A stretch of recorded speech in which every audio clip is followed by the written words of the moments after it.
চলে এসেছি 2024-এর সব থেকে আলোচিত মুভি কালকি 2898 AD এর এক্সপ্লেনেশন নিয়ে। হিন্দু পৌরাণিক কাহিনীর সাথে সায়েন্স ফিকশনের দারুণ এক কম্বিনেশন রয়েছে এই মুভিতে। মুভির কাহিনী সম্পূর্ণ কাল্পনিক হলেও এনজয় করার মতো। মুভিতে বলিউড এবং সাউথ ইন্ডাস্ট্রির বেশ কয়েকজন বড় মাপের স্টার অভিনয় করেছেন, যাদের মধ্যে অমিতাভ বচ্চন, কামাল হাসান, প্রভাস, দীপিকা পাডুকোন অন্যতম। মুভিতে কিছু ধর্মীয় সেন্টিমেন্ট জড়িত। এটাকে নেগেটিভ বা পজিটিভ কোনোভাবেই চিন্তা না করে জাস্ট একটা কন্টেন্ট হিসেবে এনজয় করার রিকোয়েস্ট থাকবে সবার কাছে। তো ইন্ট্রোতে সময় নষ্ট না করে সরাসরি চলে যাব এক্সপ্লেনেশনে। মুভিটি শুরু হয় মহাভারতের যুদ্ধের সমাপ্তি দেখানোর মাধ্যমে। কৌরব এবং পাণ্ডবদের মধ্যকার যুদ্ধ একদম শেষ পর্যায়ে। যুদ্ধক্ষেত্রে সবকিছু ধ্বংস হয়ে গেছে, চারদিকে ছড়িয়ে ছিটিয়ে আছে সৈন্যদের মৃতদেহ। যতদূর চোখ যায় শুধু ধ্বংসাবশেষই দেখা যায়। এসবের মাঝে আমরা কৌরবের একজন যোদ্ধা অশ্বত্থামাকে দেখতে পাই। যুদ্ধে পাণ্ডবদের পরাজিত করতে না পেরে পাণ্ডবদের বংশ নির্বংশ করার উদ্দেশ্যে অশ্বত্থামা অর্জুনের পুত্র অভিমন্যুর স্ত্রী উত্তরার গর্ভে বেড়ে ওঠা পাণ্ডবদের সর্বশেষ বংশধরের দিকে একটি ব্রহ্মাস্ত্র ছুড়ে দেয়। অশ্বত্থামার এমন আচরণের কারণে কৃষ্ণ অশ্বত্থামার উপর অনেক ক্ষুব্ধ হয় এবং অশ্বত্থামাকে অভিশাপ দেয় অশ্বত্থামার কখনো মৃত্যু হবে না, সে চির অমর থাকবে। যুগের পর যুগ কেটে যাবে, অশ্বত্থামার মৃত্যুর জন্য প্রার্থনা করতে থাকবে, কিন্তু তার মৃত্যু হবে না। এই অভিশাপ শোনার পর অশ্বত্থামা জানতে চায় তার পাপের প্রায়শ্চিত্ত করার কোনো সুযোগ পাবে কিনা। কৃষ্ণ জানায় প্রায়শ্চিত্ত করার জন্য অশ্বত্থামাকে কলিযুগের শেষ পর্যন্ত অপেক্ষা করতে হবে। যখন পৃথিবীতে পাপ বেড়ে যাবে, কোনো পণ্য অবশিষ্ট থাকবে না, ঠিক তখনই কৃষ্ণ তার 10ম অবতার অর্থাৎ কালকি অবতারে জন্মগ্রহণ করবে। অশ্বত্থামা আজ যেমন এক মহিলার গর্ভের সন্তানকে হত্যা করার চেষ্টা করেছে, তেমনি ভবিষ্যতে তাকে অন্য এক মহিলার গর্ভ রক্ষা করতে হবে। ওই মহিলার গর্ভে বেড়ে উঠবে কালকি অবতার। ওই মহিলার গর্ভ সুরক্ষিত রাখতে পারলে তবেই অশ্বত্থামার উপর থেকে অভিশাপের সমাপ্তি ঘটবে। অশ্বত্থামার কপালে একটা মণি ছিল। কৃষ্ণ সেই মণিটা কপাল থেকে বের করে ফেলে এবং জানায় কলিযুগে এই মণি যখন উজ্জ্বল হয়ে উঠবে তখনই বুঝতে হবে প্রায়শ্চিত্তের সময় চলে এসেছে। এরপরে সিন শিফট হয়ে চলে আসে মহাভারতের সময় থেকে 6000 বছর পর। সময়টা 2898 AD। এখানে আমরা অন্যরকম একটা পৃথিবী দেখতে পাই, যেটা মূলত কলিযুগের শেষ সময় হিসেবে তুলে ধরা হয়েছে। পৃথিবীর অধিকাংশ স্থান তীব্র খরায় শুকিয়ে গেছে। কোথাও বসবাসযোগ্য কোনো স্থান নেই, কোথাও কোনো গাছ নেই, নদীতে কোনো পানি নেই। শুধুমাত্র কাশী নামক একটা স্থান বসবাসের যোগ্য। পৃথিবী বসবাসের অযোগ্য হলেও প্রযুক্তি অনেক উন্নত হয়ে গেছে। ফ্লাইং কার, আলট্রা মডার্ন ডিভাইস, রোবট সহ আরও অনেক কিছু। এখানে আমরা দেখতে পাই কিছু মানুষ ফ্লাইং কারে চড়ে কাশীর দিকে যাচ্ছে। কারের ভেতরে রুবি নামের একজন বৃদ্ধ বাচ্চাদের একটা নক্ষত্র দেখিয়ে বলে, এই নক্ষত্র এর আগে 6000 বছর আগে দেখা গিয়েছিল, 6000 বছর পর আবারও দেখা যাচ্ছে। বাচ্চারা তখন জানতে চায় তাতে কি হয়েছে। রুমি কোনো জবাব না দিয়ে অন্য কথা বলতে শুরু করে। এই বাচ্চাদের মধ্যে রায়া নামের একজন মেয়ে আছে। কোনো একটা কারণে সে নিজেকে ছেলে দাবি করে, তার গেট আপও ছেলেদের মতোই। যাই হোক, কিছুক্ষণের মধ্যে ফ্লাইং কার কাশীতে পৌঁছে যায়।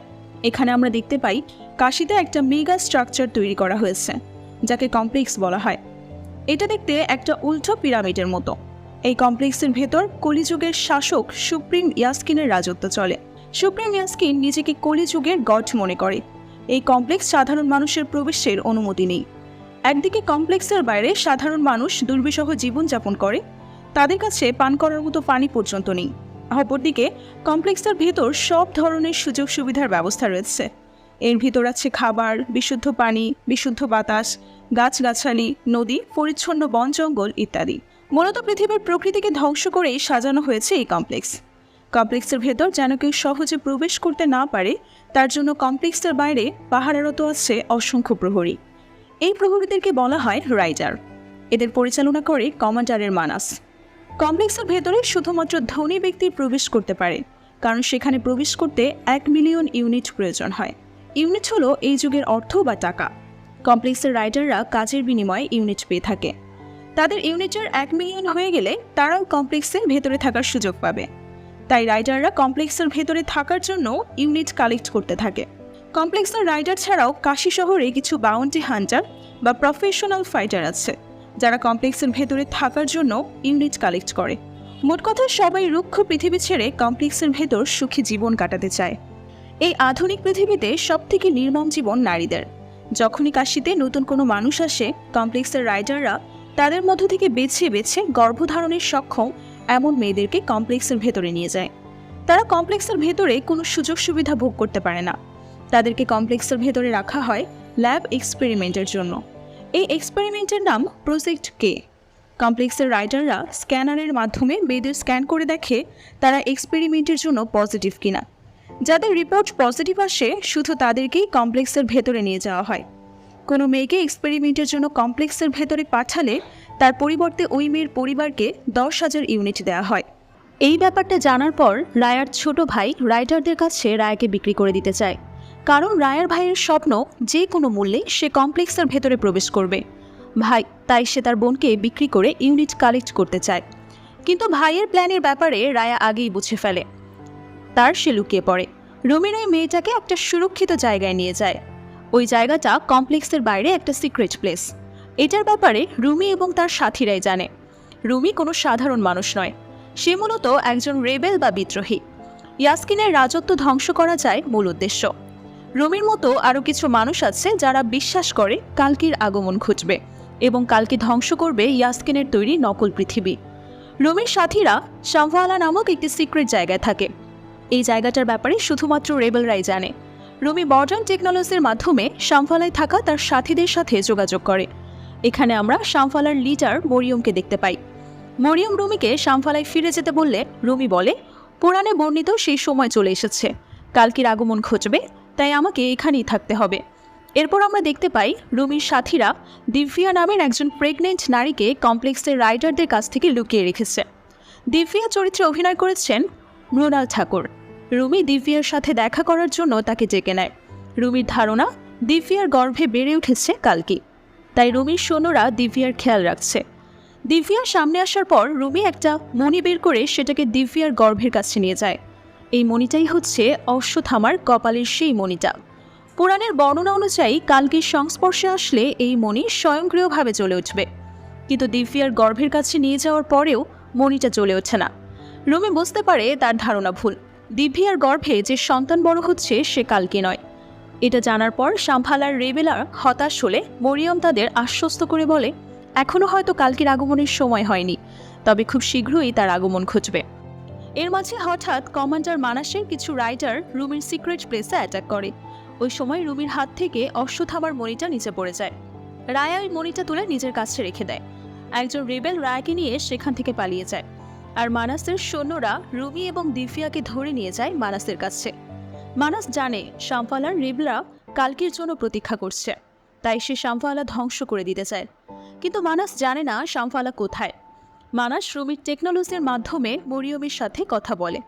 এরপর দিব্যাকে হত্যার হুমকি দিয়ে রুমি এবং মরিয়মের কাছে শামভালার অ্যাড্রেস জানতে চায়। তখন দিব্যা বলে, আমাকে বাঁচানোর জন্য শামভালার অ্যাড্রেস দেওয়ার কোনো প্রয়োজন নেই। আমি চাই না এমন নিষ্ঠুর পৃথিবীতে আমার সন্তানের জন্ম হোক। আমি চাই আমার মৃত্যুর মধ্য দিয়ে হলেও শামভালা সুরক্ষিত থাকুক, এই পৃথিবীতে পরিবর্তন আসুক। দিব্যার এসব কথা শুনে মানাস গুলি করে দিব্যাকে হত্যা করে। এরপর মানাস ইয়াসকিনের জয় জয়কার করতে শুরু করে। তখন রুমি মানাসকে থামিয়ে দিয়ে বলে, তোমাদের রাজত্বকে ধ্বংস করতে খুব শীঘ্রই কালকে আসবে। এই কথা বলাতে মানাস রুমিকেও হত্যা করে। অন্যদিকে কমপ্লেক্সে এর রাইটাররা শামভালার একজন স্পাই লুককে তাড়া করতে করতে ভৈরব নামের একজন বাউন্টি হান্টারের বাড়িতে পৌঁছে যায়। ভৈরব চরিত্রে অভিনয় করেছেন প্রভাস। ভৈরব একজন চৌকস ফাইটার। ভৈরবের ফাইটিং স্কিলের গল্প কাশী শহরে কম বেশি সবাই জানে। রাইটাররাও ভৈরবের ফাইটিং এর গল্প অনেক শুনেছে, তাই ওরা ভৈরবকে তাদের সাথে ফাইট করার জন্য চ্যালেঞ্জ করে। ভৈরব চ্যালেঞ্জ অ্যাকসেপ্ট করে এবং সমস্ত রাইটারদের পরাজিত করে। ভৈরবের কাছে অনেক আলট্রা মডার্ন গ্যাজেট আছে। ফাইটিংয়ের সময় ভৈরব সেগুলোকে ব্যবহার করে থাকে। এছাড়াও ভৈরবের কাছে আছে একটা সুপার কার এবং আর্টিফিশিয়াল ইন্টেলিজেন্ট রোবট। ভৈরবের রোবটের নাম দিয়েছে বুচ্চি। এই গ্যাজেটগুলো কিছু ভৈরব নিজেই তৈরি করেছে, আর কিছু কুড়িয়ে নিয়ে এসে মডিফাই করেছে। বিভিন্ন সময় কমপ্লেক্সের ডিফেক্ট গ্যাজেট কমপ্লেক্স থেকে বের করে ফেলে দেওয়া হয়। ভৈরব সেগুলো কুড়িয়ে নিয়ে মডিফাই করে নিজের কাছে রেখে দেয়। যাই হোক, শামভালার স্পাই লুককে রাইটারদের হাত থেকে বাঁচিয়ে ভৈরব তাকে নিজের কাছে রেখে দেয়, যাতে পরবর্তীতে তাকে বিক্রি করে কিছু ইউনিট দিতে পারে। অন্য সব বাউন্টি হান্টারের মতো ভৈরবেরও স্বপ্ন একদিনের জন্য হলেও সে কমপ্লেক্সের ভেতরে যাবে। কিন্তু কমপ্লেক্সের ভেতরে যেতে 1 মিলিয়ন ইউনিট প্রয়োজন। ভৈরবের কাছে এত বেশি ইউনিট নেই। আসলে তার কাছে কোনো ইউনিটই নেই। সে অন্যদের কাছ থেকে ইউনিট ধার করে জীবনযাপন করছে। তবুও সে স্বপ্ন দেখে কমপ্লেক্সের ভেতরে একদিন সে যাবেই। এরপর আমরা কমপ্লেক্সের ভেতরের দৃশ্য দেখতে পাই। কমপ্লেক্সের ভেতরে একটা বিশাল ল্যাব রয়েছে। গর্ভধারণের সক্ষম এরকম অসংখ্য মেয়েকে এই ল্যাবে বন্দি করে রাখা হয়েছে। তাদেরকে একটা নির্দিষ্ট রুটিনে জীবনযাপন করতে হয়। তাদের খাবার থেকে শুরু করে সবকিছুই রুটিন মাফিক। এই মেয়েদের নিজস্ব কোনো নাম নেই। তাদেরকে কোডের মাধ্যমে চিহ্নিত করা হয়। সবার হাতে তাদের কোড নম্বর থাকে। সেই কোড স্ক্যান করলেই তাদের সম্পর্কে সমস্ত ডিটেলস জানা যায়। এখানে বন্দি থাকা এক মেয়ের চরিত্রে অভিনয় করেছেন আমাদের দীপিকা পাডুকোন, যার কোড নম্বর সাম 80। ল্যাবের এই মেয়েদেরকে রাখা হয়েছে একটা বিশেষ এক্সপেরিমেন্টের জন্য। এই মেয়েদেরকে প্রেগনেন্ট করার জন্য তাদের ওভারিতে কৃত্রিম উপায়ে এক্সপেরিমেন্টাল সিড প্রবেশ করানো হয়। তবে এই পদ্ধতিতে সব মেয়েদের প্রেগনেন্সি পজিটিভ হয় না। যারা নেগেটিভ হয় তাদেরকে পজিটিভ মেয়েদের দেখাশোনা করতে হয়। এখানে আমরা জানতে পারি অনেকবার চেষ্টা করার পরেও সাম 80-এর রেজাল্ট কখনোই পজিটিভ হয়নি। তাই সাম 80 এখানে প্রেগনেন্ট মেয়েদেরকে দেখাশোনা করে। এই মেয়েদের এভাবে প্রেগনেন্ট করা হয় সুপ্রিম ইয়াস্কিনের জন্য একটা সিরাম তৈরি করার উদ্দেশ্যে। কোনো মেয়ের প্রেগনেন্সি 90 দিন পেরিয়ে গেলে তার ইউটেরাস বা গর্ভাশয় থেকে এই সিরামটা পাওয়া যায়। কিন্তু এই পদ্ধতিতে প্রেগনেন্ট হওয়ার পর ওই মেয়েদের গর্ভের সন্তান বেশি সময় জীবিত থাকতে পারে না। বেশিরভাগ সময় 90 দিনের আগেই তারা মারা যায়। যাদের সন্তান 90 দিনের বেশি সময় জীবিত থাকে তাদের ইউটেরাস থেকে সিরাম বের করে নেওয়া হয়। এই সিরাম বের করা হয় বিশাল আকৃতির একটা এক্সট্রাকশন মেশিনের মাধ্যমে। এই কাজটা অত্যন্ত বিপজ্জনক। বেশিরভাগ সময় সিরাম এক্সট্রাকশন করার সময় মেয়েদের মৃত্যু পর্যন্ত হয়। এই মৃত মেয়েগুলোকে একটা বিশাল আকৃতির অগ্নিকুণ্ডে নিক্ষেপ করে পুড়িয়ে ফেলা হয়। পুরো কাজটা সম্পাদন করা হয় কয়েকজন দক্ষ সায়েন্টিস্টের তত্ত্বাবধানে। যদিও 90 দিনের বেশি সময় ধরে থাকা প্রেগনেন্ট মেয়েদের ইউটেরাস থেকে এই সিরাম বের করা হয়, কিন্তু সুপ্রিম ইয়াস্কিনের প্রয়োজন 150 দিনের বেশি সময় ধরে প্রেগনেন্ট মেয়ের ইউটেরাসের সিরাম। কিন্তু আজ পর্যন্ত কোনো ভ্রূণ 150 দিন পর্যন্ত জীবিত থাকতে পারেনি। সায়েন্টিস্টরা অনেক চেষ্টা করেও কোনো ভ্রূণকে 150 দিন পর্যন্ত জীবিত রাখতে পারেনি, যার কারণে কমান্ডার মানাস সায়েন্টিস্টদের সাথে রাগারাগি করে। সায়েন্টিস্টরা জানতে চায় সুপ্রিম ইয়াস্কিনের কেন 150 দিনের ভ্রূণের সিরাম প্রয়োজন, কিন্তু এই প্রশ্নের উত্তর কমান্ডার মানাসের জানা নেই। তাই সায়েন্টিস্টরা সুপ্রিম ইয়াস্কিনের সাথে সরাসরি দেখা করে কথা বলতে চায়। কমান্ডার মানাস সায়েন্টিস্টদের ইয়াস্কিনের কাছে নিয়ে যায়।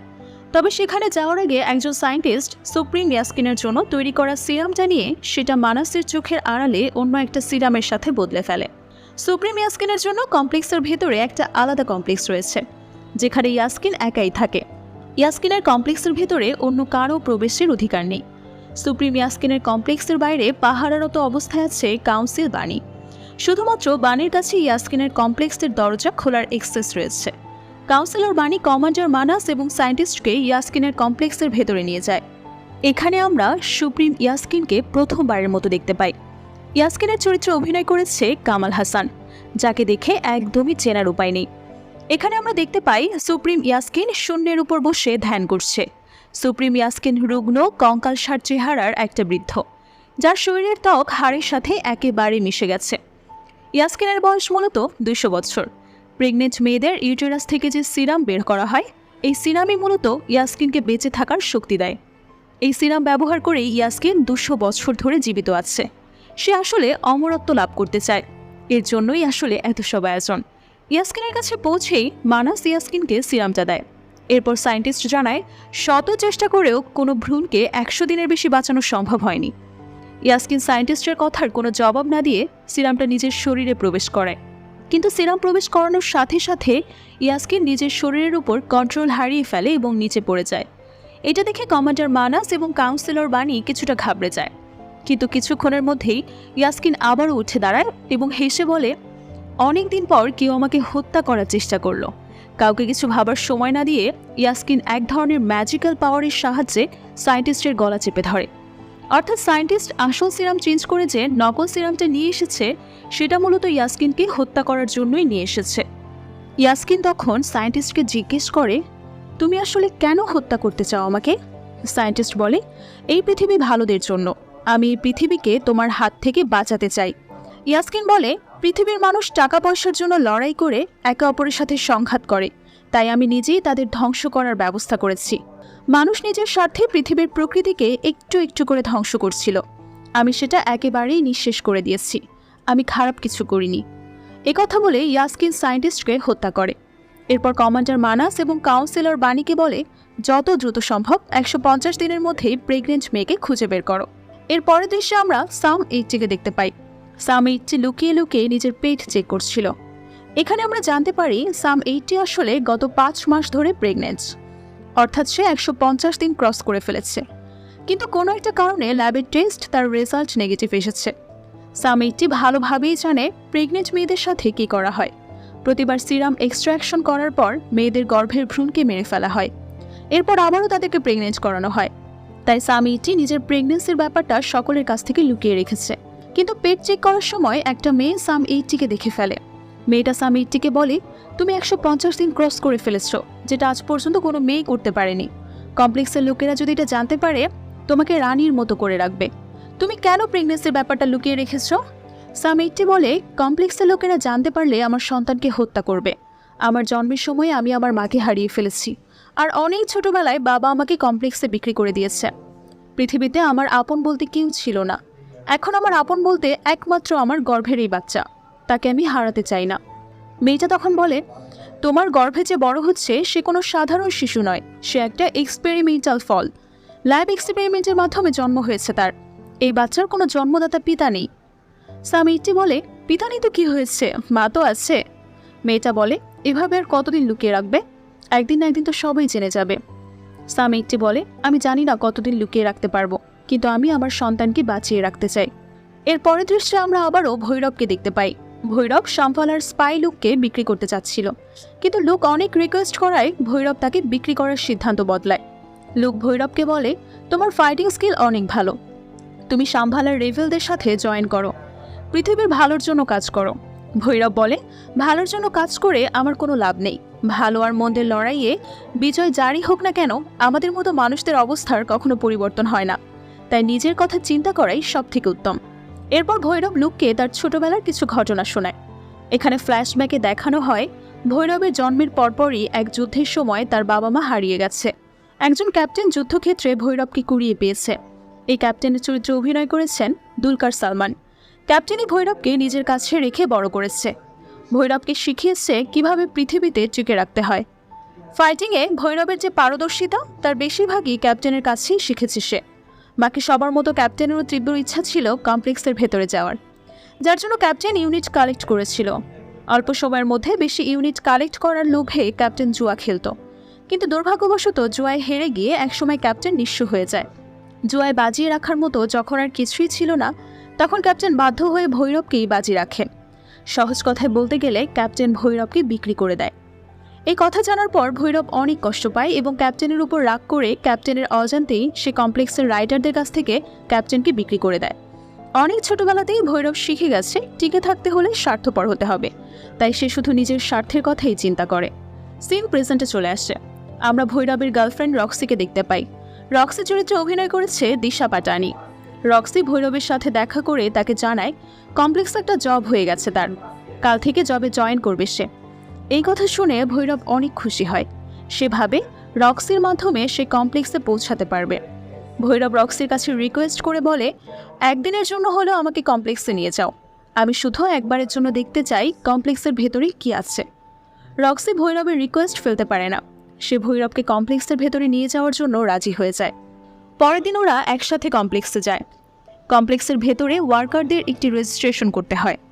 কে কতদিন কাজ করবে, কতক্ষণ কমপ্লেক্সের ভেতরে থাকতে পারবে, সবকিছুই নির্ধারণ করা হয় রেজিস্ট্রেশনের সময়। রক্সির ওয়ার্কিং ডে ছিল 70 দিনের, অর্থাৎ রক্সি 70 দিনের জন্য কমপ্লেক্সের ভেতরে কাজ করবে। যেহেতু ভৈরবের কোনো জব হয়নি, তাই রক্সি তাকে 1 ঘন্টার ওয়ার্ক পারমিটের ব্যবস্থা করে দেয়, যেন ভৈরব 1 ঘন্টা কমপ্লেক্সের ভেতরে থাকতে পারে। কমপ্লেক্সের ভেতরে ঢুকে ভৈরব হতবাক হয়ে যায়। এত মনোরম দৃশ্য সে আগে কখনোই দেখেনি। গাছ, ফুল, ফল, পাখি, নদী, পাহাড়, সমুদ্র, কোনো কিছুরই কমতি নেই সেখানে। ভৈরবের জন্মের অনেক আগেই পৃথিবী থেকে এই সব কিছু শেষ হয়ে গেছে, তাই ভৈরব এসব দেখার সুযোগই পায়নি। ভৈরব প্রাণ ভরে সেসব উপভোগ করতে থাকে, কিন্তু খুব বেশি সময় কমপ্লেক্সের ভেতরে থাকতে পারে না। কমপ্লেক্সের রাইডাররা জেনে যায় ভৈরব মিথ্যা ওয়ার্ক পারমিট নিয়ে কমপ্লেক্সের ভেতরে ঢুকেছে। তাই রাইডাররা তাকে কমপ্লেক্স থেকে বের করে দেয়। অন্যদিকে আমরা রায়া নামের ছোট্ট মেয়েটিকে দেখতে পাই। রায়া কমপ্লেক্সের রাইডারদের হাত থেকে পালিয়ে গেলেও কমপ্লেক্সের রোবটের নজর এড়াতে পারেনি। দুটো রোবট রায়াকে অনবরত ফলো করতে শুরু করে। রোবটের হাত থেকে বাঁচার জন্য রায়া পুরনো একটি প্রাসাদের ভেতর ঢুকে পড়ে। রোবটরাও রায়ার পিছু পিছু সেখানে চলে যায়। এই প্রাসাদের ভেতরেই আমরা একজন বৃদ্ধকে দেখতে পাই। বৃদ্ধ ধ্যানে মগ্ন ছিল। মানুষ এবং রোবটের চলাচলের শব্দে বৃদ্ধের ঘুম ভেঙে যায়। বৃদ্ধের হাতে একটা লম্বা লাঠি ছিল। বৃদ্ধ ওই লাঠি দিয়ে আঘাত করে রোবটগুলোকে ভেঙে ফেলে। ওই সময় একটা রোবট বৃদ্ধকে গুলি করে। এতে বৃদ্ধ কিছুটা আহত হয়। এটা দেখে রায়া বৃদ্ধকে বলে, গুলি করার পর তো আপনার মরে যাওয়ার কথা, কিন্তু আপনি এখনো বেঁচে আছেন কিভাবে? আপনি যেভাবে এক নিমিষের রোবটগুলোকে শেষ করলেন, এটা সবাই করতে পারে না। আপনার তো রেবেলদের সাথে জয়েন করা উচিত। আপনার মতো মানুষকে রেবেলের প্রয়োজন। রেবেলদের সাথে জয়েন করলে আপনি অসংখ্য মানুষের প্রাণ বাঁচাতে পারবেন। আপনি থাকলে রেবেলদের বিজয় নিশ্চিত। রায়ের কথা শুনে বৃদ্ধ বলে, পৃথিবীতে বিজয় কেবল মৃত্যুর মাধ্যমেই সম্ভব, আর পৃথিবীর সব মানুষকে বাঁচানোর কোনো ইচ্ছা আমার নেই। আমার দায়িত্ব শুধু একজন মানুষকে রক্ষা করা। আমি শুধু তার জন্য অপেক্ষা করছি। এখানে আমরা বুঝতে পারি এই বৃদ্ধ আর কেউ নয়, সে মূলত অশ্বত্থামা। আর অশ্বত্থামার চরিত্রে অভিনয় করেছেন অমিতাভ বচ্চন। কৃষ্ণ অশ্বত্থামাকে অভিশাপ দিয়েছিল তার কখনোই মৃত্যু হবে না। তাই সেই মহাভারতের সময় থেকে এখন পর্যন্ত অশ্বত্থামা জীবিত আছে। সে অপেক্ষা করছে তার অপকর্মের প্রায়শ্চিত্ত করার জন্য। কৃষ্ণ বলেছিল তার সর্বশেষ অবতার অর্থাৎ কালকি অবতার যে নারীর গর্ভে জন্মগ্রহণ করবে, সেই নারীকে সুরক্ষিত রাখতে পারলেই অশ্বত্থামার প্রায়শ্চিত্ত হয়ে যাবে এবং সে অভিশাপ থেকে মুক্ত হবে। তাই অশ্বত্থামা হাজার হাজার বছর ধরে সেই নারীর অপেক্ষায় প্রহর গুনছে। অন্যদিকে যে মেয়েটা সাম 8 প্রেগনেন্সির ব্যাপারে জেনে গিয়েছিল, সে কমপ্লেক্সের লোকদেরকে সবকিছু জানিয়ে দেয়। সাম 8 পরীক্ষা নিরীক্ষা করার পর একজন সায়েন্টিস্ট কমান্ডার মানাসকে জানায় সাম 8 প্রেগনেন্সি 150 দিন পেরিয়ে গেছে এবং বাচ্চার গ্রোথ অন্য বাচ্চাদের তুলনায় অনেক ভালো। গ্রোথ এরকম থাকলে আর কয়েক সপ্তাহের মধ্যেই বাচ্চার ডেলিভারি হয়ে যাবে। এ কথা শুনে কমান্ডার মানাস বলে, সুপ্রিম ইয়াস্কিনের বাচ্চার লালন পালন করার কোনো শখ নেই। সুপ্রিমের দরকার সিরাম। তাই যত দ্রুত সম্ভব এই মেয়ের ইউটেরাস থেকে সিরাম বের করার ব্যবস্থা করো। সায়েন্টিস্টরা সময় নষ্ট না করে সাম 8 এক্সট্রাকশনের ব্যবস্থা করে। সেই বিশাল আকৃতির এক্সট্রাকশন মেশিনের মাধ্যমে সাম 8 ইউটেরাস থেকে সিরাম বের করতে শুরু করে। কিন্তু মাত্র 1 ড্রপ সিরাম বের হতেই এক্সট্রাকশন মেশিন অটোমেটিক্যালি বন্ধ হয়ে যায়। কোনো কারণ ছাড়াই সমস্ত সিস্টেম ডিফল্ট হয়ে যায়, যার কারণে মেশিন ভুলবশত সাম 8 অগ্নিকুণ্ডের দিকে পাঠিয়ে দেয়। সাম 8 অগ্নিকুণ্ডে পড়ার ঠিক আগ মুহূর্তে ওই মেয়েটা এসে তাকে ধরে ফেলে। এখানে আমরা জানতে পারি এই মেয়েটা আসলে শাভওয়ালার একজন আন্ডারকভার এজেন্ট। মেয়েটার নাম লিলি। প্রজেক্ট কে সম্পর্কে জানার জন্য লিলি নিজ ইচ্ছায় এই ল্যাবে এসেছে। লিলি মূলত ল্যাবের লোকদেরকে সাম 8 ব্যাপারে জানিয়েছে। সাম 8 এই কমপ্লেক্স থেকে বের করার উদ্দেশ্যে মেশিনে যে ডিফল্ট হয়েছিল সেটাও লিলি করিয়েছে, যাতে মেশিন সাম 8 অগ্নিকুণ্ডের দিকে পাঠিয়ে দেয়। লিলি আগে থেকে অগ্নিকুণ্ডের কাছে অপেক্ষা করছিল যেন সাম 8 আসার সাথে সাথে তাকে ধরে ফেলতে পারে। লিলি একটা সিক্রেট রাস্তা দিয়ে সাম 8 কমপ্লেক্স থেকে বাইরে বের করে দেয়। বাইরে লিলির সাথীরা অর্থাৎ সামওয়ালার রেবেলরা অপেক্ষা করছিল। লিলি তার প্ল্যান এক্সিকিউটিভ করার আগেই তার সাথীদের সাথে যোগাযোগ করেছিল। লিলি সাম 8 কমপ্লেক্স থেকে বের করে ঠিকই, কিন্তু নিজে বের হতে পারে না। সাম 8 কমপ্লেক্সের বাইরে পা রাখতেই হঠাৎ আগুন জ্বলে ওঠে। সাথে সাথে কমপ্লেক্সের রোবট রাইডাররা সেখানে চলে আসে। নিজেকে বাঁচানোর জন্য সাম 8 কাছে এখন একটাই উপায়, আগুনের মধ্য দিয়ে বের হয়ে যাওয়া। সাম 8 নিজের উপর বিশ্বাস রেখে আগুনের মধ্য দিয়ে বের হয়ে রেবেলদের কাছে চলে যায়। ঠিক একই সময় রায়ের কাছে থাকা সেই মণিটা জ্বলজ্বল করে ওঠে। সেই সাথে অশ্বত্থামার কাছেও একটা দৈবিক সিগন্যাল চলে আসে। অশ্বত্থামা বুঝতে পারে সে হাজার হাজার বছর ধরে যে সময়ের জন্য অপেক্ষা করে সে সময় চলে এসেছে। এর মাঝেই অশ্বত্থামা মণিটা দেখে ফেলে। অশ্বত্থামার মণি আবার অশ্বত্থামার কাছেই ফিরে এসেছে। মণি ফিরে পেয়ে অশ্বত্থামা পুরোপুরি নিশ্চিত হয় কালকির আগমনের সময় হয়ে গেছে। সে মণিটা রায়ের কাছ থেকে নিয়ে নিজের কপালে পরে নেয় এবং কালকি যার গর্ভে বড় হচ্ছে তাকে রক্ষা করার জন্য বেরিয়ে পড়ে। এখানে আমরা বুঝতে পারি সাম 8 গর্ভে যে সন্তান বড় হচ্ছে সেই হবে কালকি, যার কারণে সাম 8 কমপ্লেক্স থেকে বের হওয়ার সাথে সাথে অশ্বত্থামার কাছে একটা সিগন্যাল চলে গেছে। অন্যদিকে ভৈরবের সাথেও একটা অদ্ভুত ঘটনা ঘটে। ভৈরবের হাতে লেগে কাশী শহরের বহু বছরের পুরনো একটা কৃষ্ণ মূর্তি বের হয়ে আসে।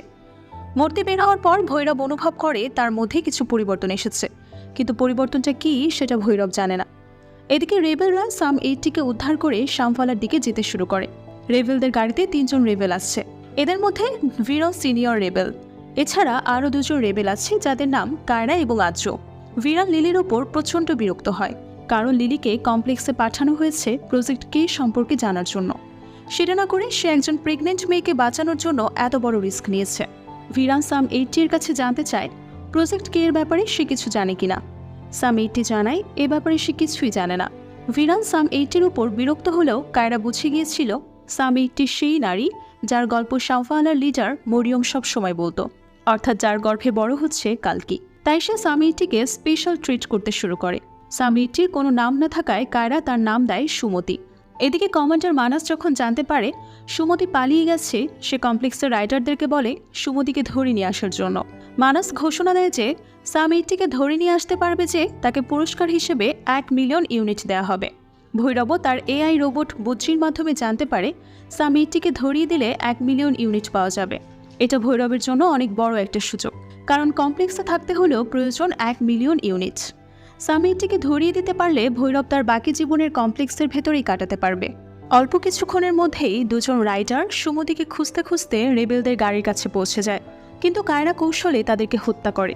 সাথে সাথে আরও কয়েকজন রাইডার চলে আসছে। তাদের সাথে লড়াই করতে গিয়ে কায়রার মৃত্যু হয়। রাইডাররা রেবেলদের গাড়ি ঘেরাও করে নেয়। ঠিক সেই মুহূর্তে অশ্বত্থামা সেখানে উপস্থিত হয়। অশ্বত্থামা রাইডারদের হত্যা করে সুমতিকে রক্ষা করে। এরপর সুমতির কাছে গিয়ে মাথা নত করে তাকে প্রণাম জানায়। এর মাঝে ভৈরবও সেখানে পৌঁছে যায়। ভৈরব সুমতির কাছে যাওয়ার চেষ্টা করলে অশ্বত্থামা ভৈরবের উপর অ্যাটাক করে। এখানে ভৈরব এবং অশ্বত্থামার মধ্যে তুমুল লড়াই হয়। ভৈরব তার একটা স্মার্ট গ্যাজেটের মাধ্যমে নিজের কয়েকটা ডুপ্লিকেট ইমেজ ক্রিয়েট করে ফেলে, কিন্তু অশ্বত্থামা অরিজিনাল ভৈরবকে ধরে ফেলে। অশ্বত্থামা আদিকাল থেকে একজন শক্তিশালী যোদ্ধা, আর ভৈরবও কলিযুগের চৌকস যোদ্ধা। দুজনের মধ্যকারী লড়াইয়ে কেউ কাউকে পরাজিত করতে পারছিল না। তাদের লড়াই দীর্ঘ সময় ধরে চলছিল। এর মাঝেই ফিরার সুমতিকে নিয়ে শামফালায় চলে যায়। অশ্বত্থামাও ভৈরবের চোখ ফাঁকি দিয়ে ওদের পিছে পিছে শামফালায় পৌঁছে যায়। মরিয়ম আনন্দের সাথে সুমতিকে শামফালায় স্বাগতম জানায়, কিন্তু একজন সিনিয়র রেবেল অশ্বত্থামা এবং সুমতিকে শামফালায় একসেপ্ট করতে রাজি হচ্ছিল না, কারণ কমপ্লেক্সের সবাই সুমতিকে খুঁজছে। সুমতির জন্য শামফালার সবাই বিপদে পড়তে পারে। মরিয়ম ওই রেবেলকে বোঝায় সুমতির গর্ভে বেড়ে উঠছে কালকি। ওই রেবেল মানতে রাজি হয় না সুমতি সেই নারী, সে প্রমাণ চায়। ঠিক ওই মুহূর্তে শামফালায় বৃষ্টি শুরু হয়। শামফালার মানুষের মনে নেই তারা শেষ কবে বৃষ্টি দেখেছিল। সুমতির আগমনের সাথে সাথেই বহু বছর পর বৃষ্টি দেখা পেয়ে সবাই নিশ্চিত হয় সুমতির গর্ভেই আছে তাদের দেবতা কালকি। পুরো শামফালা আনন্দের জোয়ারে ভাসতে শুরু করে। সবাই সুমতিকে মা বলে সম্বোধন করতে থাকে। সবাই সুমতির সেবা করার জন্য তাকে একবার ছুঁয়ে দেখার জন্য ব্যাকুল হয়ে ওঠে, কিন্তু সুমতি বুঝতেই পারছিল না কেন তাকে সবাই এত সম্মান করছে। অন্যদিকে কমপ্লেক্সের রাইডাররা সুমতিকে খুঁজতে শুরু করলে ভৈরব তাদেরকে বাধা দেয়, কারণ ভৈরব সুমতিকে ধরিয়ে দিয়ে 1 মিলিয়ন ইউনিট নিতে চাচ্ছিল। কমপ্লেক্সের রাইডারদের সাথে লড়াই করার কারণে ভৈরবকে কমপ্লেক্স থেকে ব্ল্যাক লিস্টেড করে দেওয়া হয়, অর্থাৎ ভৈরব আর কখনোই কমপ্লেক্সের ভেতরে ঢুকতে পারবে না। এটা শোনার পর ভৈরবের অনেক মন খারাপ হয়। সারা জীবন ধরে সে কমপ্লেক্সের ভেতরে যাওয়ার স্বপ্ন দেখছে, আর সেই স্বপ্ন পূরণ হতে গিয়েও আর হলো না। ভৈরব বিষণ্ণ মনে বাড়িতে ফিরে যায়। এরপর শামফালার স্পাই লুককেও মুক্ত করে দেয়। লুককে সে বিক্রি করে ইউনিট নেওয়ার জন্য আটকে রেখেছিল। এখন আর ইউনিটসের প্রয়োজন নেই ভৈরবের। ভৈরব মন খারাপ দেখে লুক বলে, তুমি আমাদের সাথে জয়েন করতে পারো, তোমার মতো ফাইটার রেবেলদের প্রয়োজন। ভৈরব লুকের সাথে শামফালায় যেতে রাজি হয়, তবে সেটা রেবেলদের সাথে জয়েন করার জন্য নয়, বরং নিজের স্বার্থ হাসিল করার জন্য। ভৈরব কমান্ডার মানাসের সাথে যোগাযোগ করে। মানাস সে সময় তার রাইডারদেরকে বলছিল যেভাবেই হোক সুমতিকে কমপ্লেক্সে ফিরিয়ে নিতে হবে। ভৈরব মানাসকে বলে, যতক্ষণে বৃদ্ধ সুমতির সাথে আছে তোমার রাইডাররা কোনোভাবেই তাকে ফিরিয়ে নিয়ে আসতে পারবে না। মানাস জানতে চায়, কোন বৃদ্ধ? ভৈরব বলে, যে বৃদ্ধ তোমার সব রাইডারদেরকে মেরে ফেলেছে। তোমার কোনো রাইডার ওই বৃদ্ধকে স্পর্শ পর্যন্ত করতে পারবে না। শুধুমাত্র আমি তার সাথে সামনাসামনি লড়াই করেছি। কেউ যদি ওই বৃদ্ধকে পরাজিত করতে পারে সেটা শুধুমাত্র আমি, তাই একমাত্র আমিই পারবো সুমতিকে তোমার কাছে ফিরিয়ে নিয়ে আসতে। সব শুনে মানাস বলে, তুমি যদি এটা করতে পারো তাহলে আমি নিজেই তোমাকে কমপ্লেক্সের ভেতরে নিয়ে যাব। এরপর ভৈরব বাড়িতে ফিরে শামফালায় যাওয়ার প্রস্তুতি নিতে শুরু করে। ভৈরব জানে সুমতির কাছে যেতে হলে আগে অশ্বত্থামাকে ফেস করতে হবে, তাই ভৈরব সেভাবেই প্রস্তুতি নেয়। সে তার সুপার কারকে মডিফাই করে শক্তিশালী এক রোবটে পরিণত করে। অন্যদিকে শামফালায় অশ্বত্থামায় 1 সেকেন্ডের জন্য সুমতিকে চোখের আড়াল হতে দেয় না। সবসময় সুমতির আশেপাশে থেকে তাকে সুরক্ষা নিশ্চিত করে। কিন্তু অশ্বত্থামা সবসময় আশেপাশে থাকায় সুমতি অনেক বিরক্ত হয়। রায়া অশ্বত্থামাকে বুঝিয়ে বলে, এভাবে সবসময় তুমি সুমতির আশেপাশে না থেকে তাকে কিছু স্পেস দাও। কিন্তু অশ্বত্থামা বলে, আমার একমাত্র দায়িত্ব তার খেয়াল রাখা, আমাকে সেটাই করতে হবে। অশ্বত্থামা সবসময় তার হাতে একটা লাঠি রাখে। রায়া অশ্বত্থামাকে বলে, শামফালায় অসংখ্য রেবেল আছে, সবার কাছে অত্যাধুনিক অস্ত্র আছে, এখন এই লাঠিটা তোমার কাছে না রাখলেও চলবে। তখন অশ্বত্থামা রায়াকে জানায়, এই লাঠিটা আসলে অশ্বত্থামার বন্ধু কার্নোর লাঠি। রায়া কার্নোর ব্যাপারে জানতে চাইলে অশ্বত্থামা জানায়, কার্নো ছিল মহাভারতের সবথেকে সেরা যোদ্ধা, তার সাথে কেউ লড়াইয়ে জিততে পারেনি, কিন্তু কার্নোকে ধোঁকা দিয়ে হত্যা করা হয়েছে। মূলত মহাভারতের সময় এই লাঠিটা ছিল কার্নের অস্ত্র। সে সময় এই লাঠির মধ্যে দৈবিক শক্তি ছিল, কিন্তু কার্নের মৃত্যুর পর এই লাঠির ক্ষমতাও হারিয়ে গেছে। এখন এটা শুধুমাত্র সাধারণ একটা লাঠি। প্রিয় বন্ধুর স্মৃতি হিসেবে অশ্বত্থামা কার্নের লাঠিটা নিজের কাছে রেখে দিয়েছে। এদিকে ভৈরব লুকের সাথে শামফালায় চলে পৌঁছে যায়। সাথে সাথে অশ্বত্থামা ভৈরবের উপস্থিতি টের পেয়ে যায় এবং সুমতিকে বলে, এখানে থাকাটা আমাদের জন্য আর নিরাপদ নয়, যত দ্রুত সম্ভব আমাদের এখান থেকে বের হতে হবে। অশ্বত্থামা সুমতিকে নিয়ে বের হতেই যাবে, ঠিক তখনই ভৈরব অশ্বত্থামার রূপ ধারণ করে সামনে চলে আসে। আবার অশ্বত্থামার সাথে ভৈরবের তুমুল লড়াই শুরু হয়। এক পর্যায়ে অশ্বত্থামা ভৈরবকে লড়াইয়ে পরাজিত করে, কিন্তু তখনই ভৈরবের রোবট সামনে চলে আসে। ভৈরব রোবটের ভেতরে বসে রোবটকে কন্ট্রোল করতে শুরু করে। এর মাঝে সমস্ত রেভেল তাদের অস্ত্র নিয়ে এগিয়ে আসে ভৈরবের রোবটকে প্রতিহত করতে, কিন্তু ওরা কিছু করার আগেই কমান্ডার মানাস তার রাইডারদেরকে নিয়ে উপস্থিত হয়ে যায়। শুরু হয় রেভেলদের সাথে রাইডারদের লড়াই। একই সময় চলতে থাকে অশ্বত্থামা এবং ভৈরবের লড়াই। এর মাঝে কমান্ডার মানাস সুমতিকে বন্দী করে নিজের ফ্লাইং কারে উঠিয়ে নেয়। মরিয়ম সুমতিকে বাঁচানোর চেষ্টা করলে মানাস মরিয়মকে হত্যা করে। ওই সময় অ্যাক্সিডেন্টালি সুমতি মানাসের কার থেকে নিচে পড়ে যায়। অশ্বত্থামা সুমতিকে ধরে ফেলে, কিন্তু সুমতির হাত স্লিপ করে এবং সে আবারও নিচে পড়তে শুরু করে। ওই সময় ভৈরব ছুটে এসে সুমতির হাত ধরে, আর অশ্বত্থামা ধরে ভৈরবকে। এভাবে দুজন মিলে সুমতিকে বাঁচায়, কিন্তু সুমতি সেফ হওয়ার সাথে সাথেই অশ্বত্থামা ভৈরবের উপর অ্যাটাক করে। এতে ভৈরব অজ্ঞান হয়ে যায়। এর কিছুক্ষণের মধ্যেই মানাস অশ্বত্থামাকে বন্দী করে ফেলে। অশ্বত্থামা অনেক চেষ্টা করেও নিজেকে ছাড়াতে পারে না। এই সুযোগে মানাস সুমতিকে নিয়ে চলে যেতে শুরু করে। ঠিক তখনই একটা অদ্ভুত ঘটনা ঘটে। শামফালায় হঠাৎ করে ঝড়ো হাওয়া বইতে শুরু করে। বাতাসে অশ্বত্থামার লাঠিটা ভৈরবের হাতের উপর পড়ে। সাথে সাথে ভৈরবের জ্ঞান ফিরে আসে এবং ওই লাঠির মধ্যেও একটা অদ্ভুত দৈবিক শক্তি চলে আসে। ভৈরবও নিজের সত্তাকে ভুলে গিয়ে সম্পূর্ণ অপরিচিত এক সত্তায় পরিণত হয়। সে অশ্বত্থামার পক্ষে লড়াই করতে শুরু করে। ভৈরব ওই লাঠির সাহায্যে উড়ে উড়ে মানাসের বাহনে উঠে পড়ে। এরপর লাঠি দিয়ে আঘাত করে মানাসকে হত্যা করে এবং সুমতকে রক্ষা করে নিয়ে আসে। ওই সময় ভৈরবের মাঝে অশ্বত্থামা তার বন্ধু কার্নকে দেখতে পায়, অর্থাৎ মহাভারতের সময়কার কার্নের পুনর্জন্ম হয়েছে, যার কারণে কার্নের লাঠি ভৈরবের হাতে আসতেই ভৈরবের মধ্যে কার্নের আবির্ভাব ঘটেছে। ভৈরব নিজের সত্তাকে ভুলে গিয়ে কার্ন হিসেবে অশ্বত্থামাকে সাহায্য করেছে, কিন্তু ভৈরব নিচে নামার সাথে সাথেই ভৈরবের মধ্য থেকে তার দৈবিক শক্তিটা চলে যায়। এআই রোবট বজ্রির আওয়াজে ভৈরব নিজের মধ্যে ফিরে আসে। অশ্বত্থামাকে বাধা অবস্থায় দেখে ভৈরব খুশি হয়েছে। সে দ্রুত সুমতিকে নিয়ে নিজের সুপার কারে উঠে পালিয়ে যেতে শুরু করে। অশ্বত্থামা কোনো রকম নিজেকে ছাড়িয়ে নিয়ে ভৈরবের কার আটকানোর চেষ্টা করে, কিন্তু শেষ পর্যন্ত আটকাতে পারে না। ভৈরব সুমতিকে নিয়ে চলে যায়। এখানেই শেষ হয় কালকি মুভির ফার্স্ট পার্ট। মুভি শেষে একটা পোস্ট ক্রেডিট সিনে সুপ্রিম ইয়াস্কিনকে দেখানো হয়। কাউন্সিলর্স বানিয়ে সুপ্রিম ইয়াস্কিনকে কমান্ডার মানাসের মৃত্যুর সংবাদ দেওয়া হয়। এরপর সুমতির ইউটেরাস থেকে এক্সট্র্যাক্ট করা হয় সেই ড্রপ সিরাম ইয়াস্কিনকে দেওয়া হয়। সাথে সাথে ইয়াস্কিনের শরীরে এক অদ্ভুত পরিবর্তন ঘটে। মুহূর্তে ইয়াস্কিন রুগ্ন কঙ্কালসার বৃদ্ধ থেকে শক্তিশালী যুবকে পরিণত হয়। তার মধ্যে সুপার ন্যাচারাল পাওয়ার চলে আসে। শুধু তাই নয়, ইয়াস্কিনের শরীরে আরও 4টা নতুন হাতের আবির্ভাব ঘটে। এসব দেখে বানি অবাক হয়ে বলে, মাত্র এক ড্রপ সিরামেই এত পরিবর্তন? আমি বুঝতে পেরেছি কেন 150 প্রেগনেন্ট নারীর সিরাম প্রয়োজন আপনার। আপনি চিন্তা করবেন না, আমি যেভাবেই হোক ওই মেয়েকে খুঁজে বের করে কমপ্লেক্সে নিয়ে আসবো।